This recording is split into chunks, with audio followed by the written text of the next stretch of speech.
तो वही वेद काल की बात हमें याद आती है। वेद काल से कहा गया है, माता भूमि ही पुत्रो अहम पृथिव्याः, अर्थात ये भूमि मेरी माता है और मैं पृथ्वी का पुत्र हूं।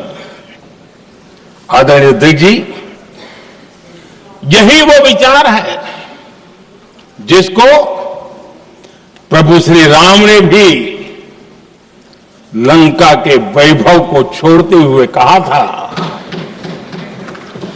जननी जन्मभूमिश्च स्वर्गादपि गरीयसी।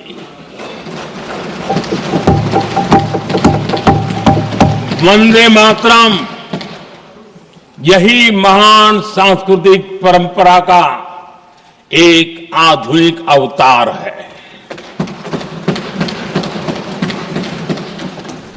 आदरणीय अध्यक्ष जी,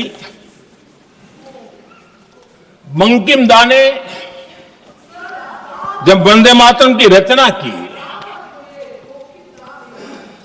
तो स्वाभाविक ही वो स्वतंत्रता आंदोलन का स्वर बन गया।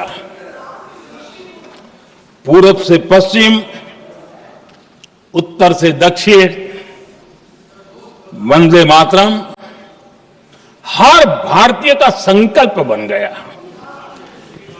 इसलिए वंदे मातरम की स्तुति में लिखा गया था,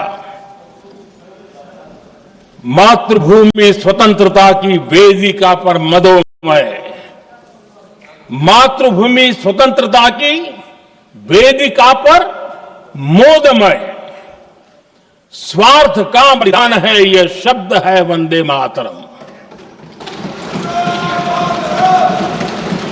है सजीवन मंत्र भी, यह विश्व विजयी मंत्र भी, शक्ति का आह्वान है यह शब्द वंदे मातरम। उष्ण शोणित से लिखो, वक्षस्थली को चीरकर, वीर का अभिमान है यह शब्द वंदे मातरम। आदरणीय अध्यक्ष जी, कुछ दिन पूर्व जब वंदे मातरम 150 का आरंभ हो रहा था तो मैंने उस आयोजन में कहा था, वंदे मातरम हजारों वर्ष की सांस्कृतिक ऊर्जा भी थी, उसमें आजादी का जज्बा भी था और आजाद भारत का विजन भी था। अंग्रेजों के उस दौर में एक फैशन हो गई थी भारत को कमजोर, निकम्मा, आलसी, कर्महीन, इस प्रकार भारत को जितना नीचा दिखा सके ऐसी एक फैशन बन गई थी। और उसमें हमारे यहां भी जिन्होंने तैयार किए थे वो लोग भी वही भाषा बोलते थे।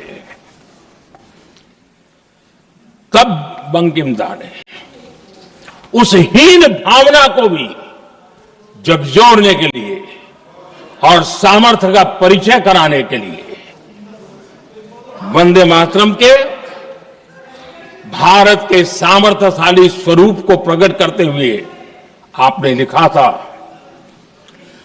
तम ही दुर्गा दश प्रहरण धारिणी, कमला कमल दल विहारिणी, वाणी विद्या दायिनी, नमामि त्वाम नमामि कमलाम, अमलाम अतुलाम, सुजलाम सुफलाम, मातरम वंदे मातरम।